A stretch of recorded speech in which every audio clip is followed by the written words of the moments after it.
Hello, twisted humans. Do you find yourself wanting to know more about the latest murder, conspiracy, cults, or haunting? Then this is the podcast for you.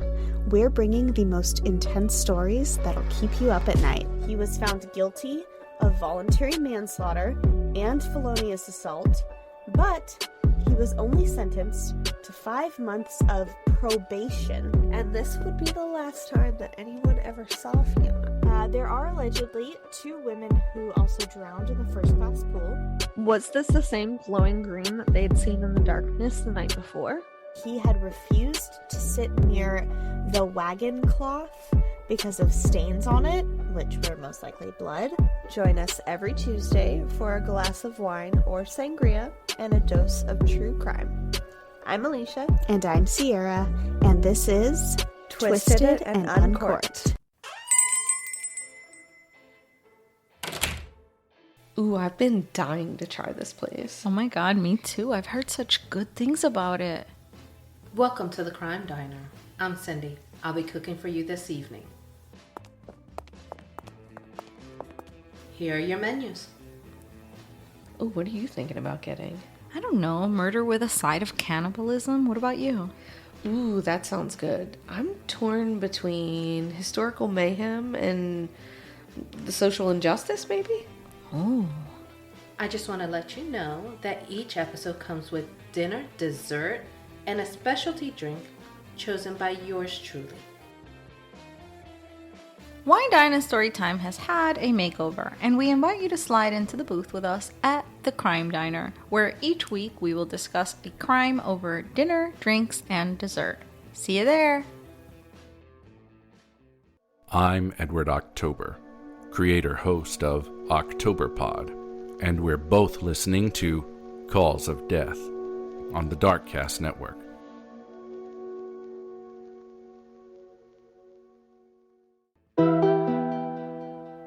Welcome to Cause of Death, 100 Seconds to Midnight. These episodes address the Doomsday Clock and the events that keep it ticking down, and the things we can do to stop it. The Doomsday Clock has been set at 100 seconds to midnight since 2020.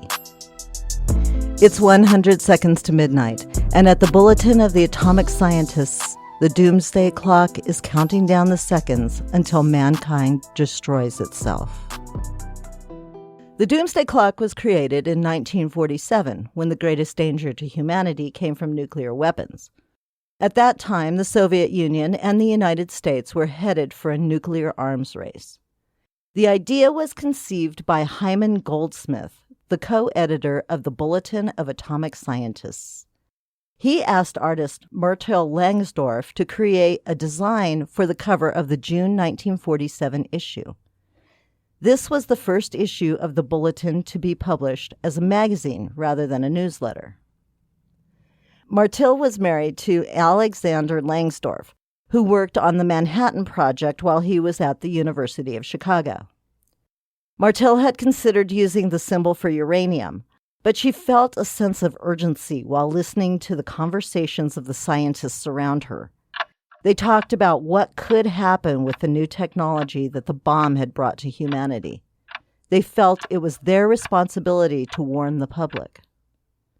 Myrtle sketched a clock to show that humanity didn't have much time to get atomic weapons under control. Once the image was complete, she chose 7 minutes to midnight because she said that it was aesthetically pleasing to her eye. The image was recreated in 2007 by graphic designer Michael Beirut, and this is the image that we see today. From 1947 to 1973, Bulletin editor Eugene Rabinowitz would decide whether or not to move the hands on the Doomsday Clock. Rabinowitz was a scientist and a leader in the international disarmament movement. He was fluent in Russian and would converse with many scientists and experts within and outside of governments across the globe. He would base his decisions on these conversations and would explain why he moved the hands of the clock in the Bulletin's magazine. After his death in 1973, the Bulletin's Science and Security Board took over the responsibility of moving the hands of the clock. They meet twice a year to discuss global events, and they reset the clock as necessary. Today, the board consists of experts in the fields of nuclear technology and climate science. They provide advice to governments and international agencies. Their colleagues include a wide variety of scientific disciplines. They also consult with the Bulletin's board of sponsors, which includes 13 Nobel laureates. Over the years, the thoughts behind the movement of the hands have changed. In 1947, Martil Langsdorff set the hands at 7 minutes to midnight, not only because that was the position that was most pleasing to her eye, but also because she had listened to the conversations between her husband, Alexander Langsdorff, and his colleagues. At that time, nuclear technology was the biggest threat to humankind that was known. For years after the Doomsday Clock was created, nuclear armament would be the focus of the movement of the hands, but other threats would change the ideas of the Board of Science and Security, and this would shape where we are today, at 100 seconds to midnight. In 1949, the hands on the clock moved to 3 minutes to midnight. President Harry S. Truman announced that there had been an atomic explosion in Russia. The exact location was unknown. Americans were advised to remain calm. They were assured that this was no big deal and that Russia couldn't possibly have gotten the secrets to the bomb. The government quelled panic by announcing that the Russians didn't have planes that could transport these bombs, even if they had figured out the science behind it. The Bulletin wasn't so sure. They knew that Soviet scientists had plenty of fissionable elements at their disposal, and the explosion meant that they were getting closer to catching up with American technology. The UN had begun nuclear disarmament talks after the atomic bombs had been dropped on Hiroshima and Nagasaki in 1945. The U.S. had refused to negotiate because they were the only ones with the technology. But that wouldn't last. Russia was and still is rich in plutonium and uranium. Their scientists are just as savvy as ours. We had an uncomfortable alliance with them throughout World War II, but there had always been grudges. And though there was a truce between the two countries, there wasn't real peace. In 1953, the hands moved closer, and it was 2 minutes to midnight. A thermonuclear explosion in Russia, followed by the development of thermonuclear devices in the U.S., caused concern for Rabinowitz. He predicted a prolonged period of cold peace, where the, quote, survival of our civilization would depend on whether the political leaders of all nations, including any power-drunk dictator in whose hands the fate of a nation may rest now or fall in the future, will be rational enough to abstain from actions which might precipitate an atomic holocaust, end quote. The Cold War had officially begun in 1947, but it had escalated dramatically by 1953. The hands moved back a bit in 1960, and it was again 7 minutes to midnight.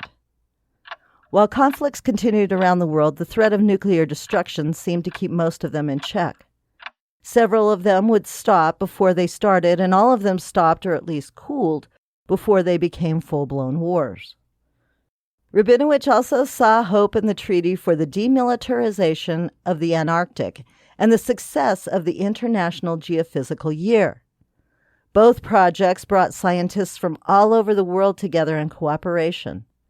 Space exploration was paramount on his mind at the time, but the creation of specialized global relief agencies such as WHO, WFA, UNESCO, and UNICEF, which brought attention to the needs of developing countries around the world, gave him the most faith in humanity. In 1963, Rabinowitz moved the hands of the clock even further from midnight. They were set at 12 minutes to midnight. A test ban treaty had been signed. This was not a significant step towards disarmament, but it would keep any nations that didn't already have nuclear arms from getting them. Rabinowitz had listened to the speeches that the U.S. and Russian governments gave on the ban, and it was apparent to him that the fear of nuclear holocaust was real for both sides. The great fear was that China would enter the race. At the time, China felt that the tug-of-war between capitalism and communism was worth fighting for by any means. The Cold War would go on, but at least this treaty would keep any new players from entering the game. By 1968, the hands moved again. This time it was 7 minutes to midnight. France and China were both devoting enormous efforts to developing their own nuclear weapons. Many other countries followed in the name of national interest. Rabinowitz also spoke of concerns over American policy in Vietnam and the thought that the political landscape in the U.S. was changing, and not for the better. He addressed the dissension in the U.S. surrounding the war. While he didn't support the mistreatment of soldiers who fought in the war, he was against drafting young men into the conflict. He seemed to feel that the U.S. was strengthening the military in order to eventually take on Russia. He felt that the arms race between the two was escalating. He also felt that the U.S. was delegating more money to the military and less to human aid. His thoughts focused on science and scientific advancement for the greater good. He stressed that even the space program was more of an unfriendly competition than a collaborative effort to explore whatever lay out there. His final words on New Year's Day of 1968 were, quote, "There is little reason to feel sanguine about the future of our and the whole Western society on the world scale. There is a mass revulsion against war, yes, but no sign of conscious intellectual leadership in a rebellion against the deadly heritage of the breathtaking perspectives of the scientific revolution. From all-destroying nuclear and biological war, likely if the international anarchy continues, from the unprecedented world hunger, inevitable if man's procreation and food production are not brought into harmony by rational effort, to practically unlimited supply of energy, fresh water, food, shelter, and clothing for all. If stable peace is maintained and worldwide constructive cooperation is established." In sad recognition that the past 6 years have brought mankind no closer to choosing the creative path, but have brought it farther down the road to disaster, the bulletin clock is moved on this sad New Year's Day closer to midnight. End quote. Even then, Rabinowitz was concerned with world hunger and the global water supply. 1969 brought Rabinowitz into higher spirits, and the clock retreated to 10 minutes to midnight. The U.S. Senate had ratified the Nuclear Non-Proliferation Treaty, which gave hope to future disarmament. While the Vietnam War still raged and other conflicts, both hot and cold, were taking place, the treaty gave hope that none of them would tip the scales into nuclear wars. This treaty would promote disarmament of nuclear arms in all countries that had them. It, however, did not keep other countries from developing nuclear arms as they saw fit. It was a ray of hope in a mostly symbolic gesture. 1972 seemed even more hopeful as the clock moved to 12 minutes to midnight. The SALT agreements led to avoiding a race to establish anti-ballistic missile systems and the further creation of long-range nuclear-tipped missiles. Both sides agreed that verification of arms reduction would be monitored by satellite systems. This would be verification that both sides were keeping their promises to halt the continuation of production of more weapons. The treaty allowed mutual agreement that deterrence was the only means to save the planet. The U.S. and the Soviets could at least tip their hats to one another and acknowledge that if one decided to blow up the other, they would both go down. That would be the last year that Rabinowitz would move the hands of the clock. In 1974, the New Guard took over, and the hands of the clock moved to 9 minutes to midnight. 2 years before, the hands of the clock had been set at 12 minutes to midnight in light of the SALT talks that Rabinowitz had hailed as a genuine step toward disarmament. But by 1974, it was clear that none of the countries that had signed the agreement had scaled back in the least. In fact, the stores of nuclear arms were growing by leaps and bounds. The previous May, India had entered the arms race when it had tested its own nuclear weapon. The Middle East was installing nuclear reactors on the premise that they would be used for purposes other than war, but no one trusted that that premise would stand. The bulletin also argued the safety of any nuclear reactor, no matter where it was housed. At that point, nuclear technology had existed for a generation, and most countries around the world had it. The hope was that the governments that had control over this technology would use it for purposes other than war, and they would keep it contained. 1980 saw another move of the hands toward doomsday. They had again moved to 7 minutes to midnight. Not only had the world's superpowers continued to stockpile more and more nuclear weapons, but India was also further honing its technology. Other situations began to arise in the newsletter as well. Political instability, which could lead to a third world war, food instability, water insecurity, pollution, global inflation, which could and would contribute to not only food and water insecurity, but also an energy crisis. An attitude that resources were limited became a concern for the members of the Bulletin. The thought that even if the U.S. was the richest country in the world, there was not always going to be more. The members began to surmise that the next world war would be fought over resources. The following year, 1981, saw the hands move to 4 minutes to midnight. As the nuclear arms race escalated and the SALT agreements failed, 1981 saw more and more confrontation between not only superpowers, but by seemingly all countries around the world. Civilian hostages were being held in violation of international law. Iran and Iraq were at war. Afghanistan had been at war forever. Several countries were at best repressing human rights, if not practicing out-and-out genocide on the people of their countries. And at the very top of the list was China. They had just tested a nuclear device in the atmosphere. Concerns over the political climate in the U.S. was also taken into account. A new administration had been elected, and several U.S. senators who were dedicated to curbing nuclear arms in the U.S. were leaving office. There wasn't a lot of confidence in the new administration. The new administration would be led by Ronald Reagan. In 1984, the hands of the clock moved to 3 minutes to midnight. Again, the nuclear arms race escalated, and there was a total breakdown of communication between the U.S. and Russia.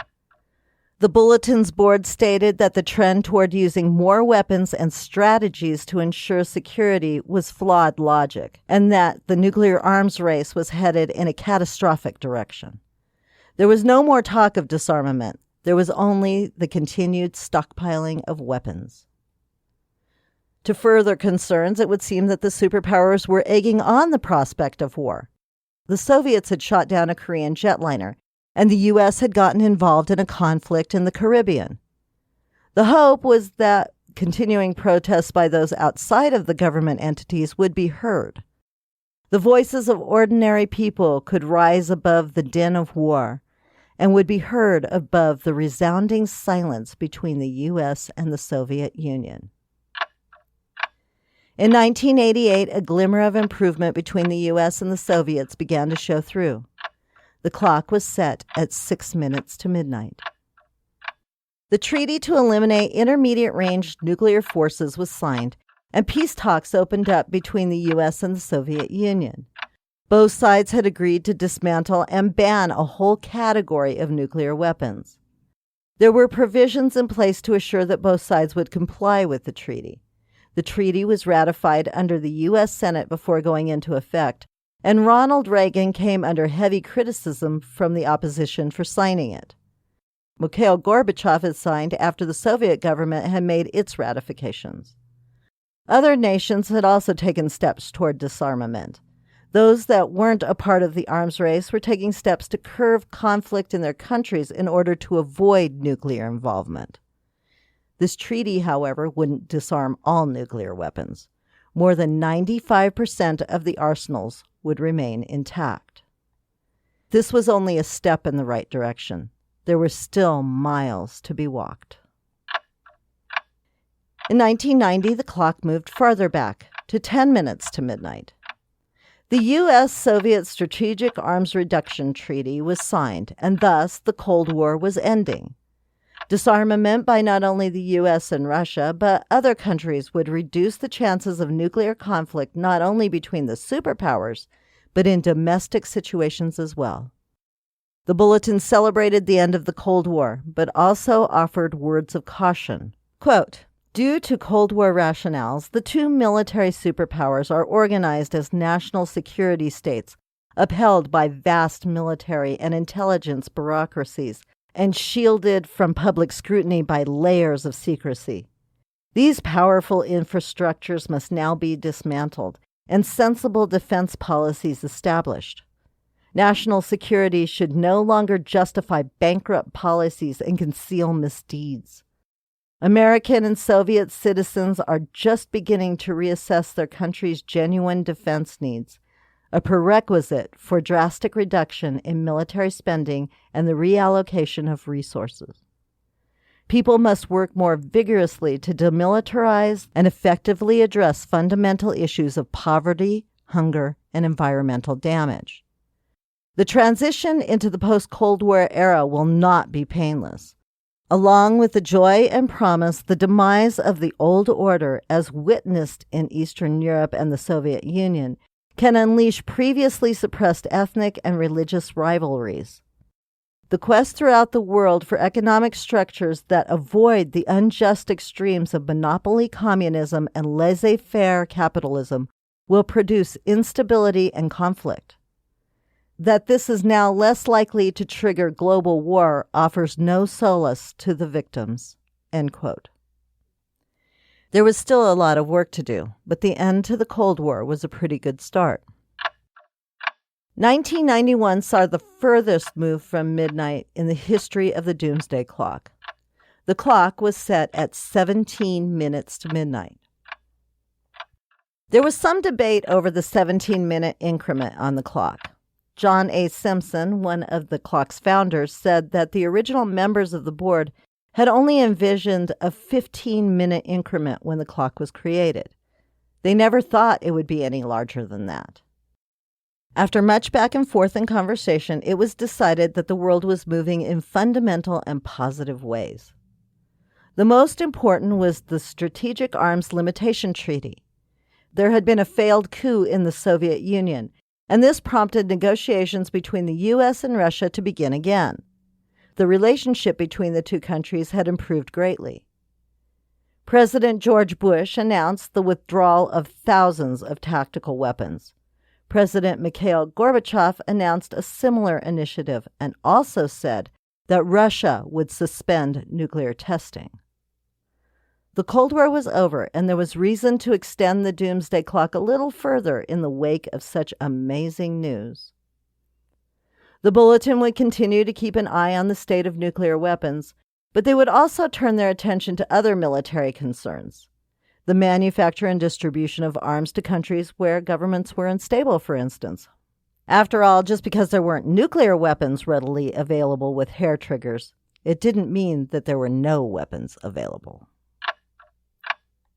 1995 saw a slight move up in the clock. The hands moved to 14 minutes to midnight. Though global nuclear holocaust seemed remote that year, several factors nudged the clock closer to midnight. Many UN peacekeeping efforts had failed, partly because the major powers weren't backing the United Nations. The Middle East continued to be extremely volatile.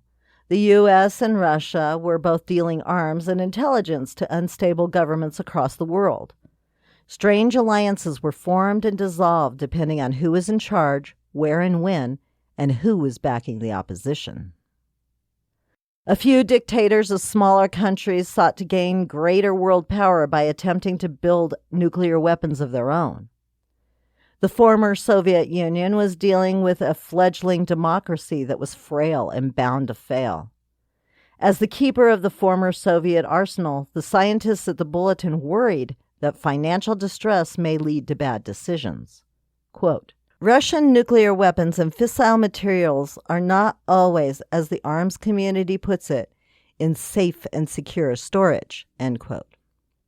There were still 40,000 nuclear weapons in the world at the time, most of them under either Russian or American control, and neither side wanted to give them up. Several failed treaties had brought us to that point, and though the Cold War was over, the bulletin wasn't sure that the hot war wouldn't begin somewhere in the world.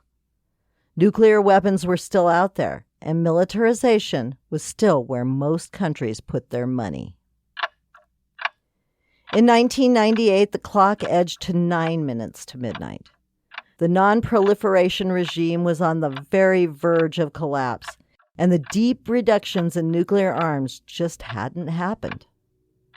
India and Pakistan began testing nuclear weapons the previous May. Those countries had been at war since time out of mind, and now they both had nuclear weapons at their disposal. The possibilities for disaster were endless. The tests in India and Pakistan were seen as a failure by the international communities to commit to nuclear arms reduction. The U.S. and other countries hadn't made the move toward controlling the spread of nuclear weapons across the world either. At that point, the U.S. and Russia had roughly 7,000 warheads aimed at one another, and they could be fired with less than 15 minutes' notice. The clock had only moved ahead so far once before in its history. In 2002, the clock moved closer to midnight again. It was 7 minutes to midnight. The failure of the U.S. to sign the Anti-Ballistic Missile Treaty and efforts to squash the enactment of international agreements designed to slow the proliferation of nuclear, chemical, and biological weapons worldwide brought the clock forward again. The 9/11 attacks in the U.S., the growing tensions between Pakistan and India, smuggling attempts by terrorist agents, and the delivery of anthrax by mail were cited as reasons that the clock moved forward. Also mentioned were the disparities between the rich and the poor around the world and ever-growing food insecurity as potential causes for violence and war. On the upside, 187 governments had ratified and accepted the Nuclear Non-Proliferation Treaty. Some of them were major nuclear powers. These countries agreed to commit to non-proliferation and disarmament. The U.S. continued to fund Russia in order to help the Soviets destroy their nuclear stores, and the U.S. was also committed to disarming silos around America in an attempt at disarmament. However, cautious optimism reigned on the part of the board. Promises were made, but as we've seen before, several of those promises would also be broken. In 2007, new concerns gave rise to the movement of the hands of the Doomsday Clock. It was 5 minutes to midnight. The board began by addressing North Korea's testing of a nuclear weapon, Iran's work toward proliferating nuclear weapons, and the ever-present dependence on nuclear weapons by the U.S. The failure by the U.S. and Russia to secure nuclear materials adequately and the presence of 26,000 nuclear warheads between both countries were also of a grave concern. The board referred to the situation as the second nuclear era. By this time, several countries that had signed the Nuclear Non-Proliferation Agreement had violated the terms of that treaty. Upwards of 30 countries had the capacity, the technology, and the motivation to create nuclear weapons, prompting the board to declare the NPT a complete failure. Concerns over the safety and security of nuclear power plants worldwide were discussed among the members. The greatest concern being that security for many of these facilities was lax at best, and fissile material wasn't inventoried or accounted for properly. That year, they also added something new: climate change. The board acknowledged that climate change may not be as immediately destructive as a nuclear warhead pointed in the general direction of Chicago or New York, but the issue was one worth talking about. Climate change would be a slow but sure destruction. Carbon dioxide buildup in the atmosphere was of great concern. The changes in the atmosphere, on land, in the oceans, in glaciers, and in polar ice caps were discussed. Flooding and desertification were mentioned as threats to habitats as well as agriculture. Food insecurity and the global water crisis were among the topics of debate. The board had only hinted at these things previously, but in 2007, they had moved beyond nuclear concerns and began addressing climate, food insecurity, and a global water crisis directly. A few positive changes were taking place, and the clock moved back 1 minute in 2010. It was 6 minutes to midnight. The year before had seen leaders of several nuclear weapon states cooperate with one another in order to vastly reduce their arsenals and secure nuclear fissile in their possession.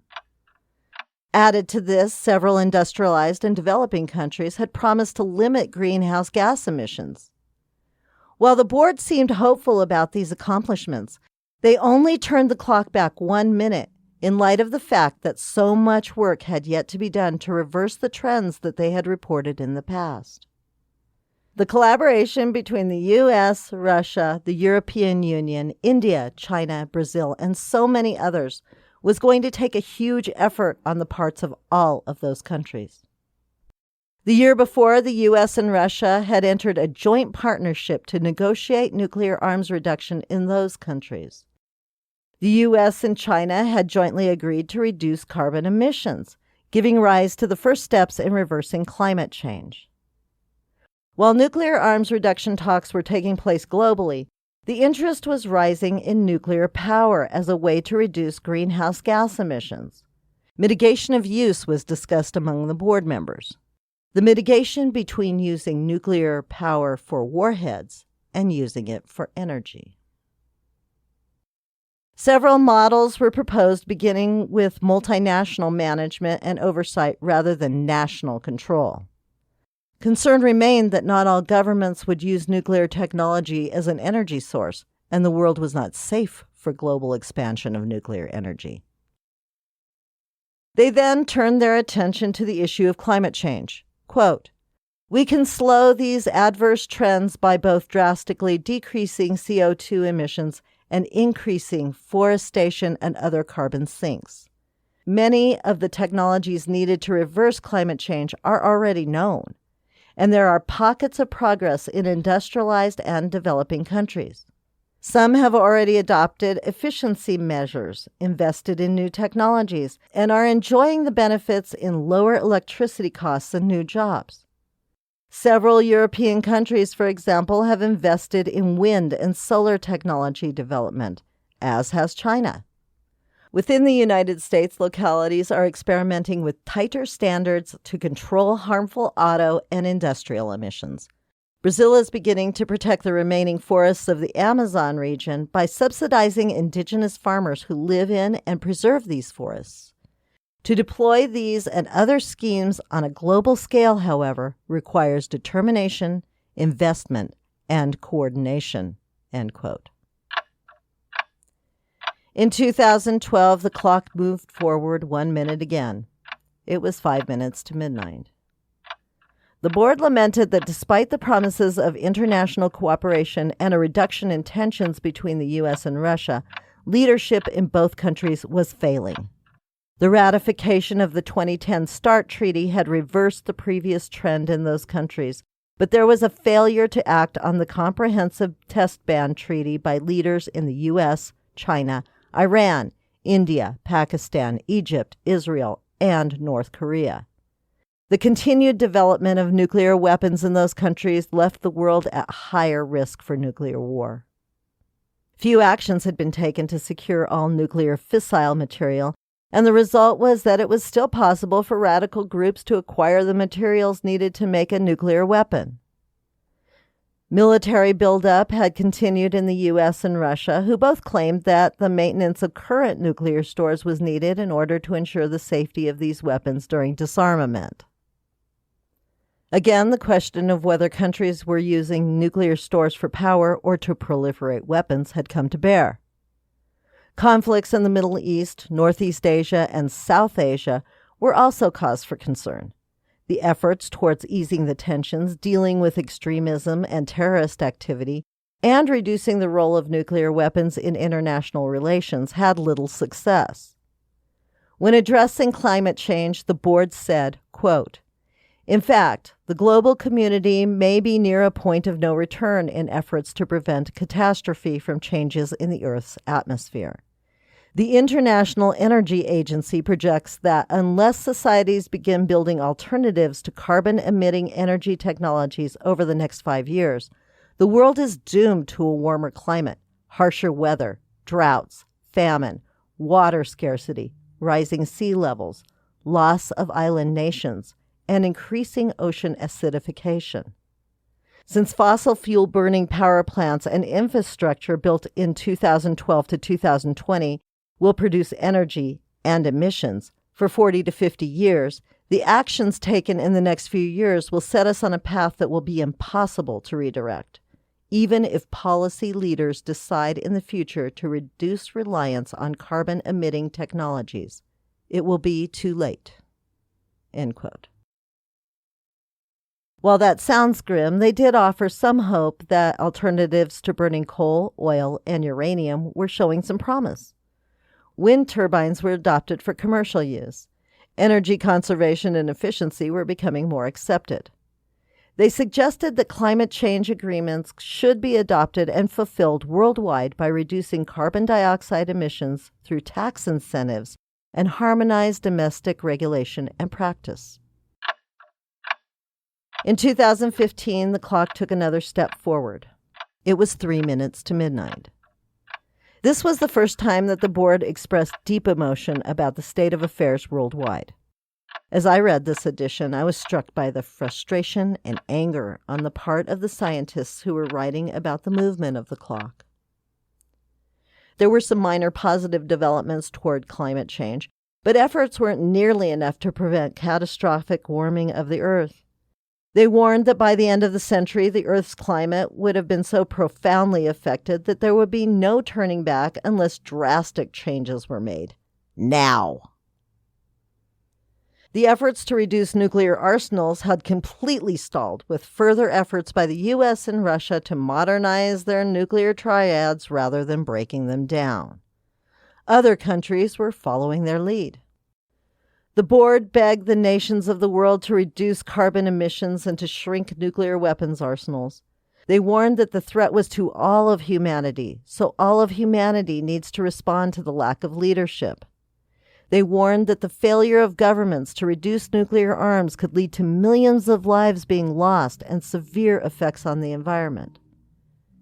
They also chided international failure to accept nuclear power as a viable alternative to coal and other carbon-producing power sources. At the same time, they warned against the lax security measures by most countries to keep nuclear fissiles safe.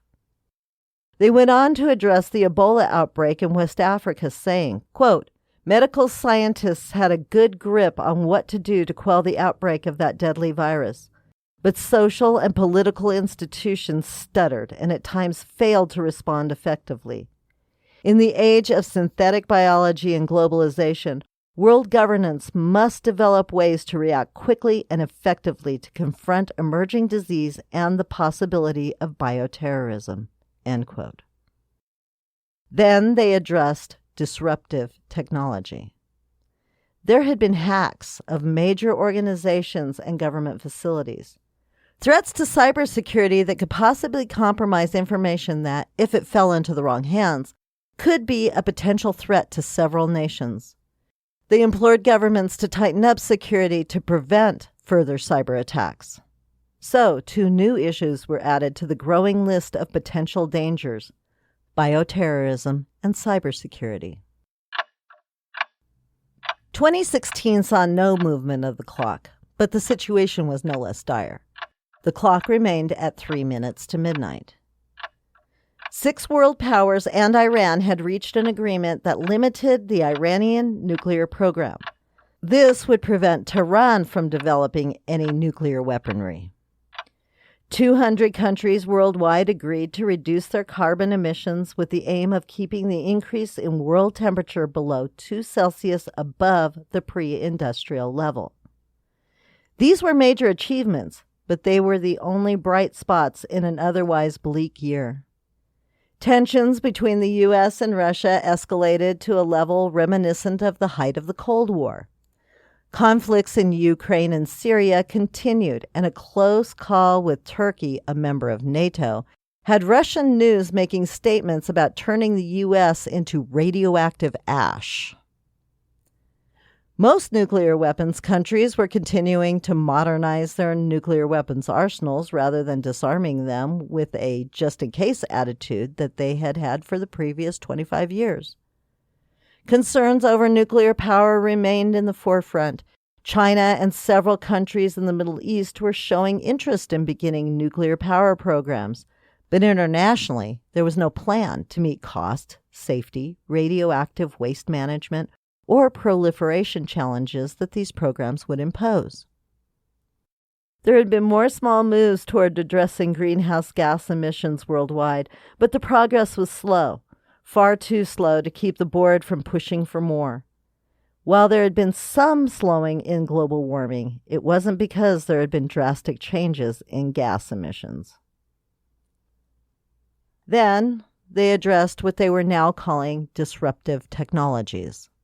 Quote, "It is clear that advances in biotechnology, in artificial intelligence, particularly for the use in robotic weapons, and in the cyber realm, all have potential to create a global-scale risk."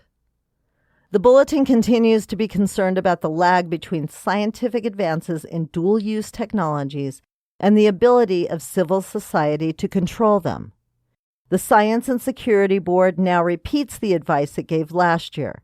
The international community needs to strengthen existing institutions that regulate emergent technologies and to create new forums for exploring potential risks and proposing potential controls on those areas of scientific and technological advance that have so far been subject to little, if any, societal oversight. End quote. They warned that 3 minutes to midnight was far too close. In 2017, the clock moved up 30 seconds. It was 2.5 minutes to midnight. That was the 70th anniversary of the Doomsday Clock. For 70 years, the Bulletin of Atomic Scientists had been keeping track of the symbol that marked the time until humanity destroyed itself. Quote, "Each year, the setting of the Doomsday Clock galvanizes a global debate about whether the planet is safer or more dangerous today than it was last year, and at key moments in recent history." End quote. The U.S. and Russia remained at odds over everything from Syria to Ukraine to the borders of NATO. Both had continued to modernize their arsenals, and there was nothing even remotely like negotiations of arms control happening. North Korea conducted 2 more underground tests and gave no indication of stopping the development of more nuclear arms. Pakistan and India were at war, and threats of nuclear involvement loomed big over those 2 countries. On the brighter side of things, the world made some positive steps to combat climate change. But of course, it wasn't nearly enough. But global carbon emissions had remained flat in 2016. Donald Trump's comment about the use and proliferation of nuclear weapons were concerning to the board, as was his absolute disbelief that the climate was changing at all. The circumstances surrounding the U.S. presidential campaign of that year were concerning. Cyber offenses and a deception campaign that had been directed by the Russian government in order to disrupt the U.S. election brought U.S. democracy and Russian intentions into question. Ultimately, this contributed to the world as a danger zone. With little change from the year before, the clock had moved only 30 seconds closer to midnight, a move never taken before then. Usually, the clock moved in increments of a minute. The only thing that made the clock move forward were the comments of Donald Trump and the oddities surrounding the election. In 2018, there was another move of 30 seconds. The clock was now at 2 minutes to midnight. That year, nuclear weapons were the main contributor to the movement of the Doomsday Clock. North Korea's nuclear weapons program made huge strides in 2017. Hyperbolic rhetoric and provocative actions by both the U.S. and North Korea increased the possibility of nuclear war. Russia and the U.S. continued to perform military exercises along the borders of NATO nations, refusing to even come close to entertaining the idea of disarmament. On the contrary, they were upgrading nuclear arsenals and abandoning negotiations of arms control altogether. Relations between the U.S. and China disintegrated as tensions over the South China Sea escalated. India and Pakistan continued to build larger arsenals of nuclear weapons. And the cherry on top was U.S. support for the Iranian nuclear deal.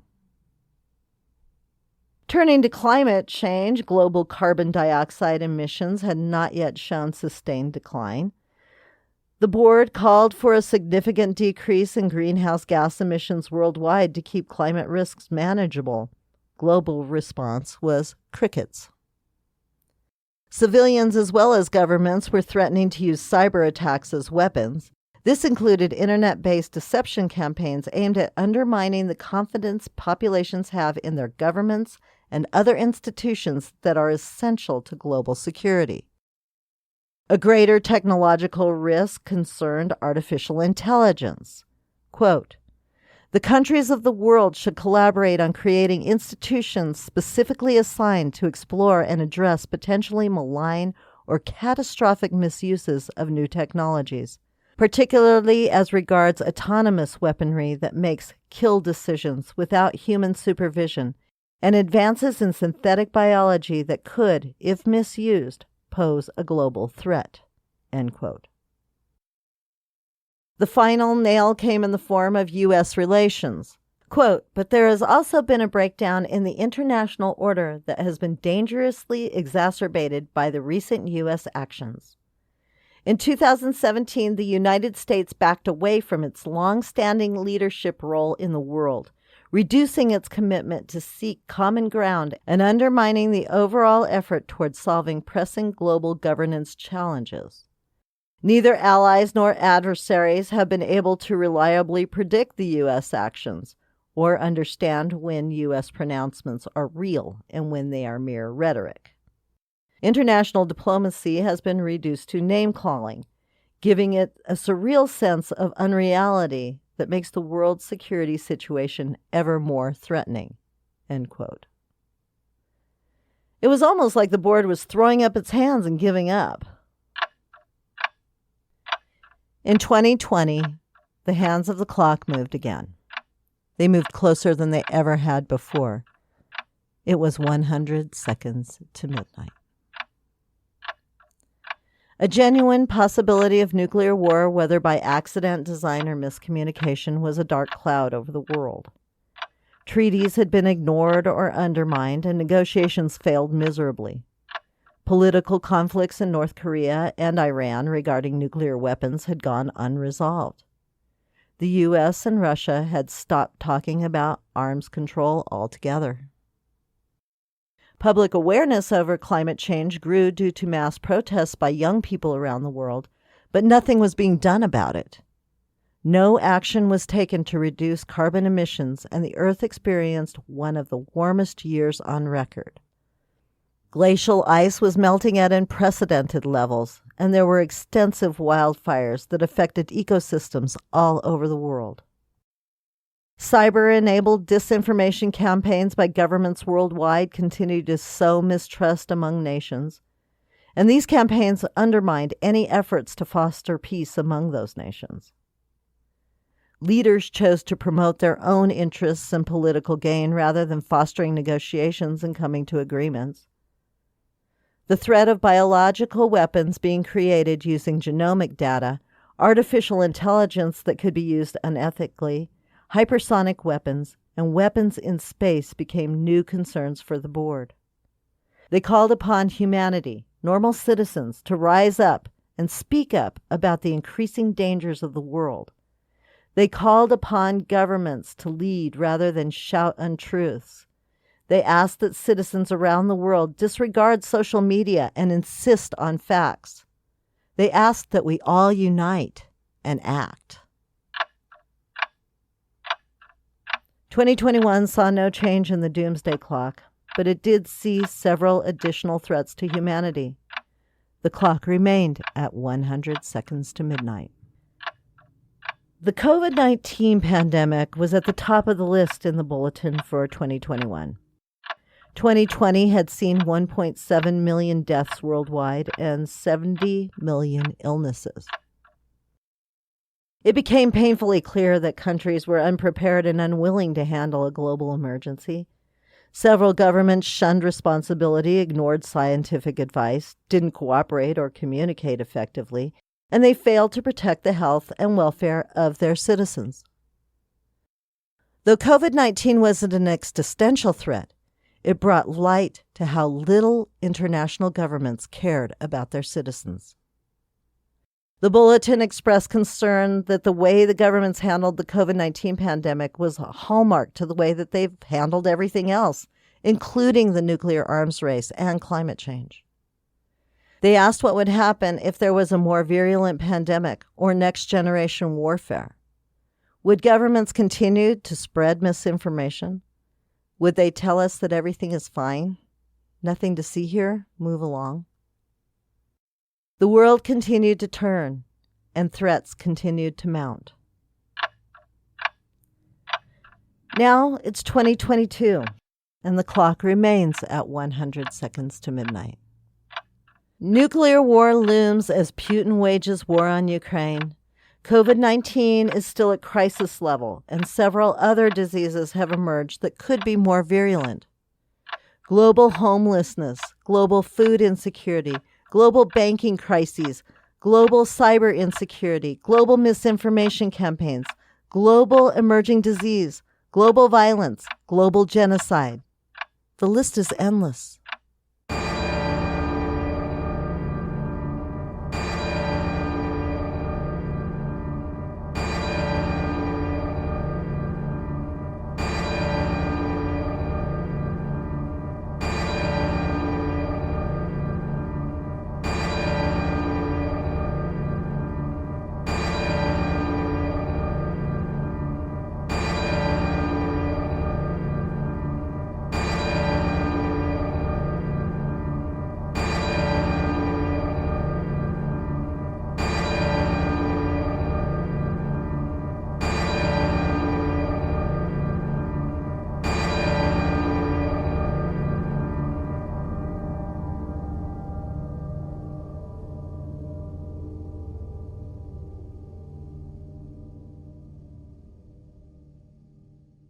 Is there still hope? Yes. Until the clock strikes midnight, there will be hope. But hope fails when there isn't action to follow it up. We can all do something. Demand better government through the voting box, stage peaceful protests, spread accurate information. Start a podcast. Listen to a podcast. Time is short, but there is still time. In these episodes, I talk about global issues, the things that affect us all on a large scale. The one thing that we should keep in mind is that what affects one country affects us all. The world is like a set of dominoes sitting on their edges. If one falls, eventually they all fall. It may take a while for something happening in Sudan or Ukraine or Somalia to topple the U.S., but eventually it will. It's 100 seconds to midnight, and the board of the Bulletin of Atomic Scientists are diligently keeping track of global efforts and global failures as the clock ticks down. Please check the show notes for links to websites that give more information on the Bulletin of the Atomic Scientists and their mission to take the world from the brink of destruction. Also, check the show notes for ways that you can support Cause of Death. The whole idea behind this show is to promote global awareness, whether I'm talking about disease or crises. So share these episodes with your friends. As always, thank you for listening to Cause of Death, 100 seconds to midnight.